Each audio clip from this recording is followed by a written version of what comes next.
Um, Welcome, everybody. Let me introduce myself a little bit. I'm Orsolya Szaplonczay from Hungary. I am managing a digital cluster and also a digital innovation hub in Hungary. And I'm partner with Agri-Food Lithuania in a project and in a network. And I'm really honored to be invited as a panelist. And I'm more honored to ask to moderate this panel. And I will tell you why I'm really excited about this, because in my work, what I like the most is working with companies, and because their experience, their own field knowledge is the most precious to build our network, which is a community of SMEs, and talking to such actors like you are is very valuable for me to grow our knowledge that I can then use for others. And so thank you for listening to be with us today for the end of the day. And now we will talk a little bit about urban agriculture. Why? Because this is a focal point of our project, a European project, a Euro cluster project with Agri-Food Lithuania and with other partners from France and from other European countries, Spain and Poland. And there will be funding possibilities for companies, SMEs and startups. And so we would like to talk about this sector, this point, and then I'll talk a little bit about what can be there for companies at the beginning of the next year or in Q2.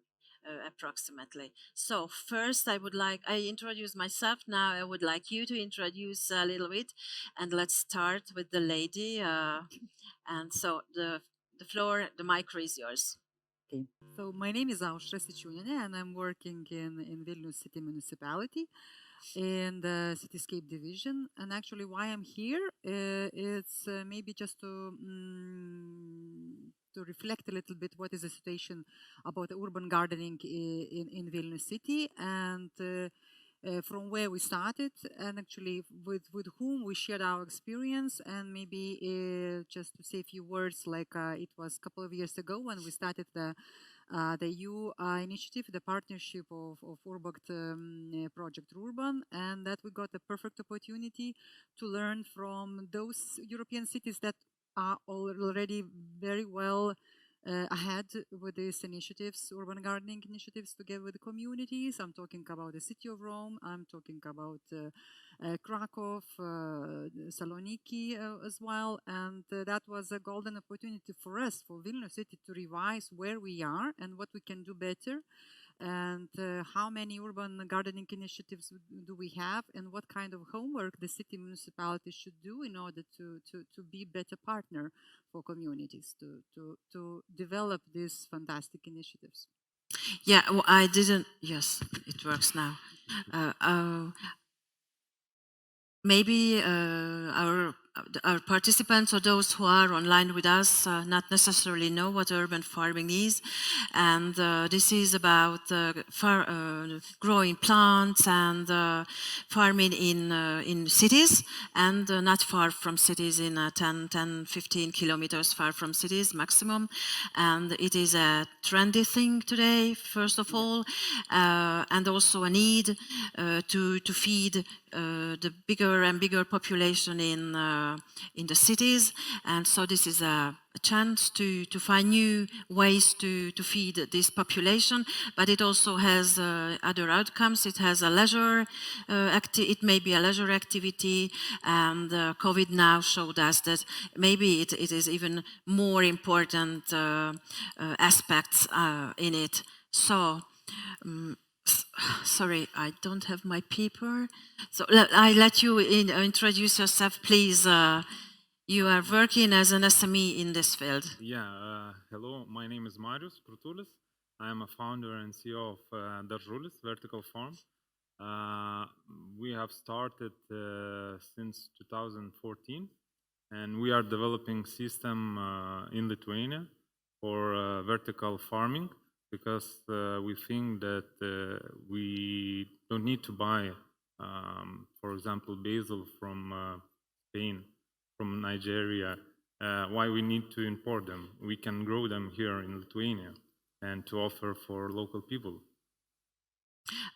When I checked your profile on LinkedIn, I read that you are a ninja of vertical farming, but immediately I misunderstood the vertical, because for me vertical is I somehow imagine that you grow plants on walls.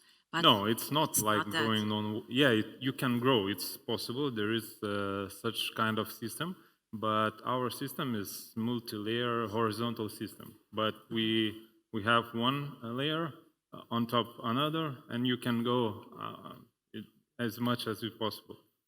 Okay, so that's in your case, this is what vertical means. Yeah. And do you work in houses in closed environment? Yeah, we are working indoor. We are completely indoor farm. We have our own microclimate control system. We have a lot of sensors, a lot of automation, and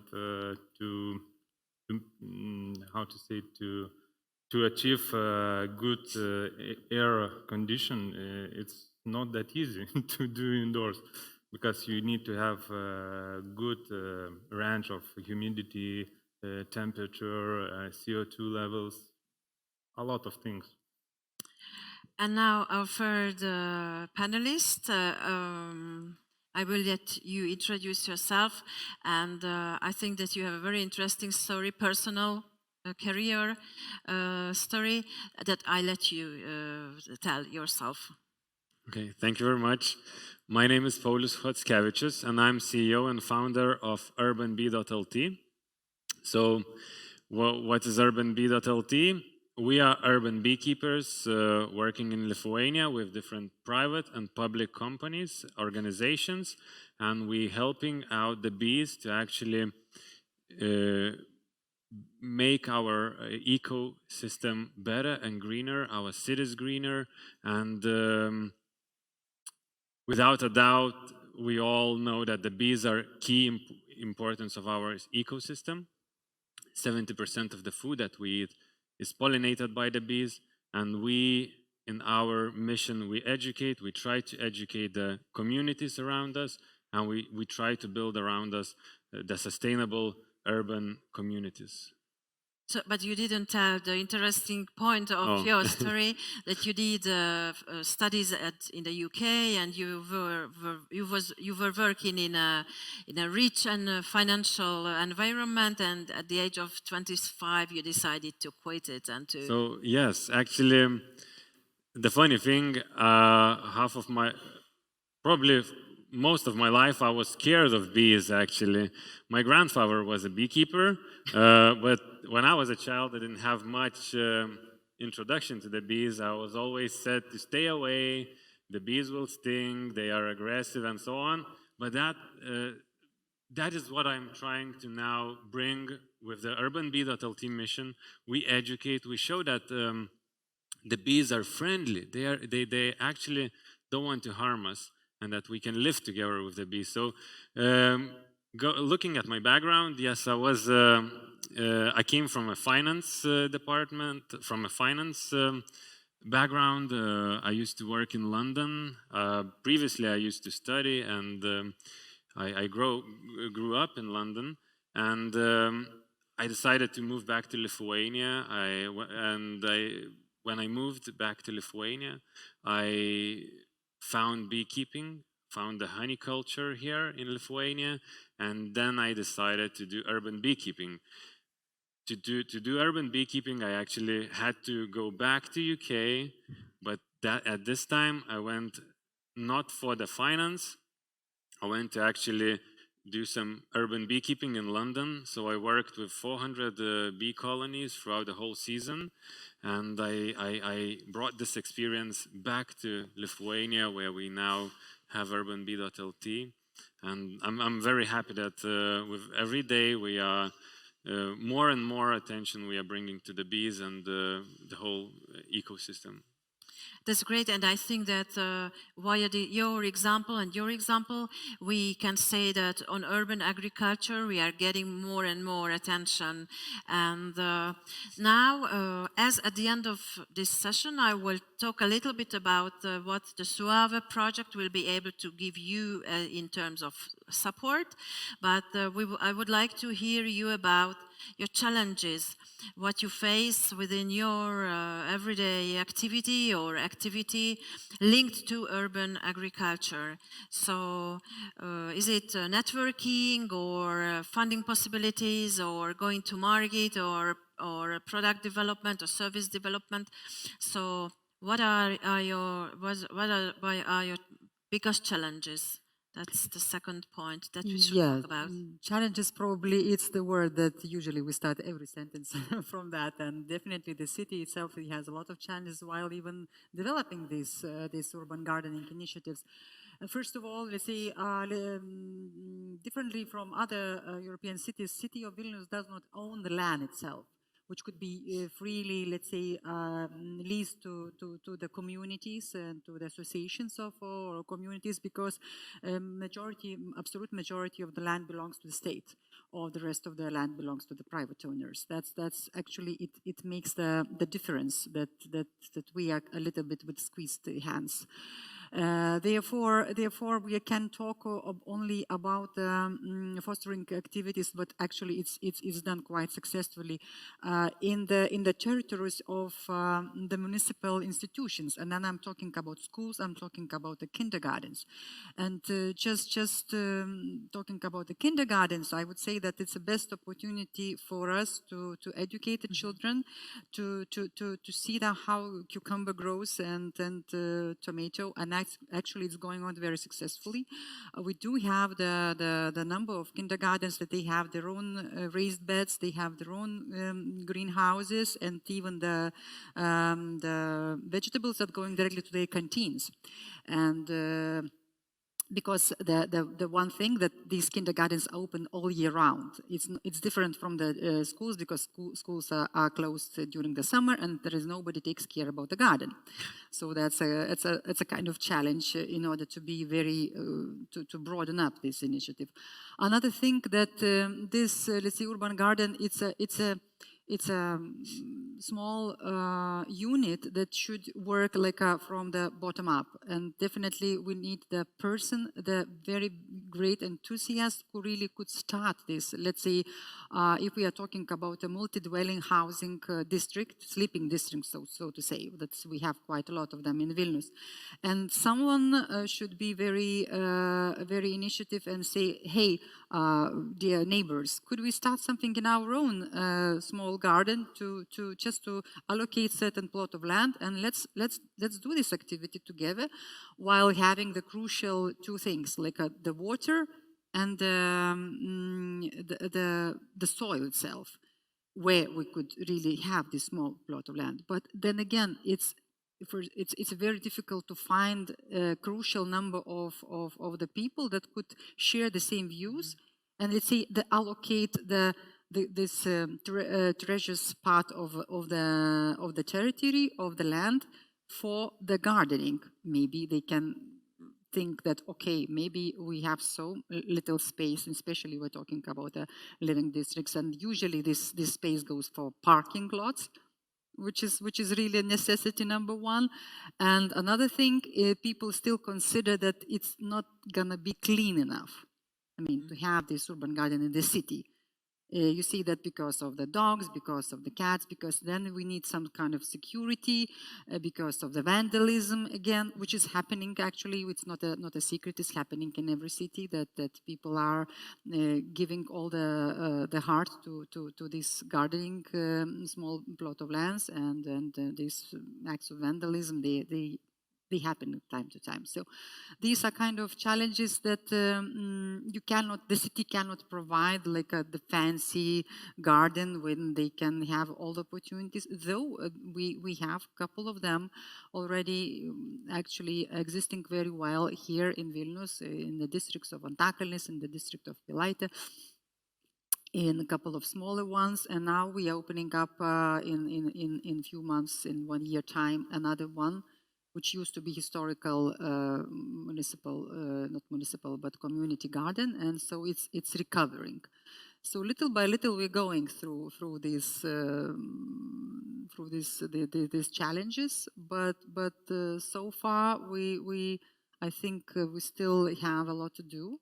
And municipality prepared the so-called the guide for gardening, prepared certain regulations, because it cannot really be very chaotical, because if we are using that land which belongs to the city or which belongs to the state, so we need the certain regulations because it's bureaucracy anyway. To start with, so it's done then, and now it just how to say, the vehicle should start moving faster, and I guess there are more and more initiatives are coming to us as well. So yeah, it's really interesting to hear that. I have my basic studies, my university studies were made on agriculture, so I can imagine on different challenges, but now.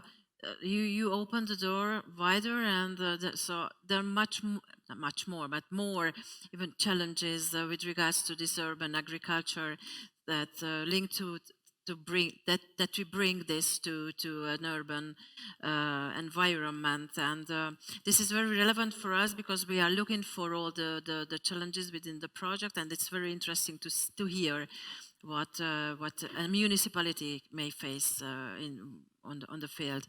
But you, as productive companies and SMEs, what are your challenges? Well, when we have started this company, basically vertical farming is new industry.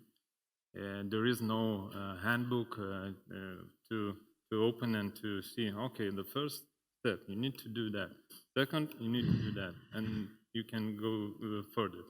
But after many trials, after many tests, I can say first there is no information how to do that.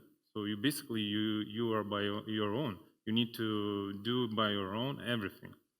And another issue is funding. As far as I know, we are not in the target neither on innovation, economikos ir inovacijų ministry, Ministry of Innovations and agro ministry, because they don't have like frame where to put us. So it's basically when you want to grow more, the funding you need quite big funding. So if I understand well, the technology, the traditional agricultural technologies that don't work, of course, because you no, it's quite different. So you have to invent something, technology, and for example, if you need automation, and to buy automation, you need quite good funding. And why didn't you? So you said that you made a lot of tests and trials. So why didn't you let it go? Oh, I stopped doing this. No, this because will never work. To be honest, I like good food. I love my country, and when I was a student in Italy, in Italy there is a lot of good fresh food. So I was every time I came back here in Lithuania, I was upset because we have only potatoes and cabbage. That's it. You are in a different geographical region, and so you have an excuse. So don't forget the honey as well. Yeah, the honey. But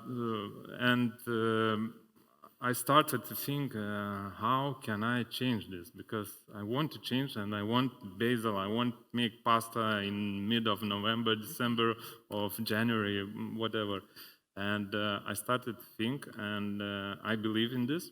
So I'm still doing, but yeah, it was like many times in my head, the voice was telling, stop, quit, go, work, and enough, but no. Okay, so you really needed a strong inner motivation. Yeah. And what was your motivation? So it's The challenges first. well, probably, yes, yeah. yeah, and the challenges, and you had your family motivation, if I understood well. So challenges. So yeah, as urban beekeepers, we face two key challenges. So one is that most of the infrastructure that we have here in Lithuania, the buildings, the roofs, were built quite a long time ago, and they are not adapted to actually being used.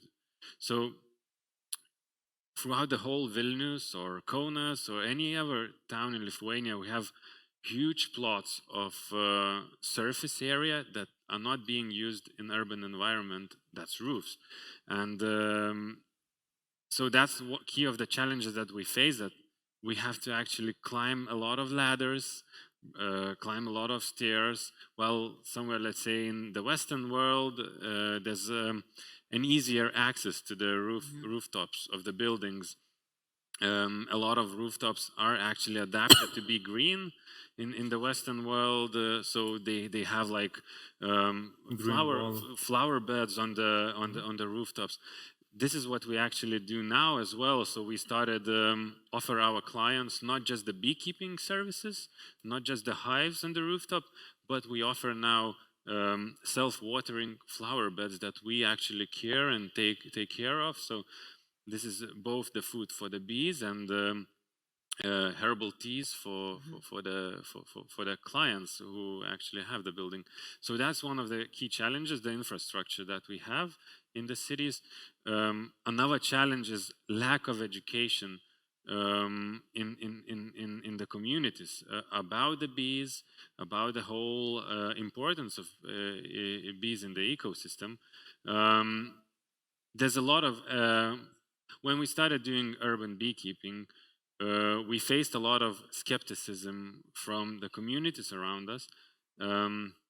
A lot of people were saying like, oh, bees are aggressive, don't go to the hives, they will sting us and so on. And now we are actually breaking these myths. We actually, so for example, we have one location on the rooftop where we have the hives in the terrace. So, and imagine the hives are here and there's like 10 meters. The people are doing yoga, they are having lunch. And this is a regular day-to-day job. We go do beekeeping and people are doing their exercises on the same rooftop at the same time. So we are educating through our own experience. We are showing people that we can live together with the bees. There's a lot of other skepticism, like the honey quality. People are thinking that urban honey is contaminated honey. It's they are thinking that it's full of heavy metals and so on. We are doing loads of laboratory tests. We are sending our samples to European laboratories to get certified heavy metal tests to see that the honey is not contaminated. And the tests are actually good. They show that the honey is clean and healthy to consume. So then we also follow further steps to see and to prove this. So we notice that the honey is clean. It's good to use, to consume. So it might be that the bee works as a filter. Probably we had this theory. Maybe the bee is filtering the honey and helping us to have this clean honey. We tested the bees. The bees are clean as well from heavy metals. So urban environment these days is good for the bees, good for the honey, and people should not be worried about actually having urban honey. It's actually good honey to have for day to day. We can actually reduce our allergies by having urban honey. So it's good to have it. There's a lot of other skepticism that I won't go into, but I'm happy to work with some of I'm happy to for our clients that, so for example, clients like Vilnius City Municipality. On the roof, yeah. Yeah. We do have. Do you have? Yes. That's why I'm just taking your word. Like, yes, we have the jar of Vilnius honey. just on the Urban table honey. not in every, but in our department, let's say, and we're quite happy about that. And now talking about bees up on the roof and talking about this very controversial step which municipality was taking already 1 year, 2 years in a row. This sustainable moving of the lawns, of the grass, and actually which we are not decided not to cut the grass in every part of the city just because of the bees, just because of the insects, which gives the extra life to the city, and it helps actually to collect the honey for the bees. Yeah, and so there's I'm very thankful actually that Vilnius City Municipality shares good positive examples of urban beekeeping. They actually show the communities that they educate in this way, and there's a lot of our clients that do the same. Like in the president office, we have the center of education where there is a hive that children and families can actually go and meet the bees and so on. So there's a lot of good examples to follow, and so this is our key challenges that we face, and we try to educate throughout our experience. There's also like challenges with beekeepers in general with the treatments of varroa, but I won't go into details. Maybe you will organize another session for special challenges. Time is running very quickly, so in terms of technology, because this needs technology, and with our support you will be able to get closer to the technology part as well. Maybe what, in terms of technology, what innovation could help you? So now start please, and shortly okay, yeah, so from 1.5 minutes. From the innovation side, we needed something to keep track of the bees throughout constantly, because our key as a beekeepers, we focus on reducing the swarming. So we thought, what could we do? And we created our own innovation, ProHiver, which is a monitoring system for the hives. Beehive monitoring system. So we place sensors underneath the hives, and we track weight, temperature, humidity, sound of the bees, and so we can know what's happening inside the hives being away from the hives. So we know that the bees might swarm, the bees are collecting honey, the bees are making brood, so we know all of these stuff being away from the bees, which is good for us to plan work ahead. We also had these, as I mentioned previously, self-watering flower beds. It's our own creation that we've done. We haven't bought this. We made it ourselves. But yeah, technology and innovation is very beneficial in our activities. With our help, you will maybe be able to find new sources. You will know, you know what's in your head and what are your needs, but in terms of innovation, technology, but for the future needs, not what you already have, what may be helpful for you. Do you have any idea already? I don't know, because we are using a lot of technologies. So guys, I have something to share for you. Without technology, you are not able to do this product. So it's completely grown indoors. Thank you very much. What a smell! Fantastic. It smells nice. So in terms of for the future innovation, I think if we have bigger help, we could find another pathways to make another products or another technologies to grow food without greenhouse emission, for example.